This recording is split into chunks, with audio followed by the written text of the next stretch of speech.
सवाल आपसे यह है कि ये 1 रुपया है मेरे पास, 1 रुपए में क्या मिलता है?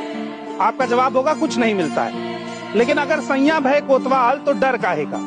इसी हरिणकोला के आसपास, इसी भागलपुर में सरकार ने 1020 एकड़ जमीन अडानी पावर ग्रुप को 1 साल के लिए 1 रुपए की लीज पर दी है। ये जमीन 30 साल की लीज पर दी गई है, यानी 30 रुपए में 30 साल तक 1020 एकड़ जमीन अडानी को सरकार देगी। उस पर पावर प्लांट लगेगा, बिजली बनेगी और वो बिजली इन गांव को फिर से बेची जाएगी। और जाहिर सी बात है ऊंची दर पर बेची जाएगी, क्योंकि कोई भी कंपनी अपना मुनाफा ही देखती है। ये पूरा आम का बाग है और लगभग कितने पेड़ होंगे? 10 लाख 10 लाख पेड़ 10 लाख 10 लाख पेड़ हैं और ये 10 लाख पूरे पेड़ काटे जाएंगे। वो जो एक कैंपेन आप देखते हैं ना, एक पेड़ माँ के नाम, यहाँ पर ये 10 लाख पेड़ काटे जाएंगे अडानी के नाम।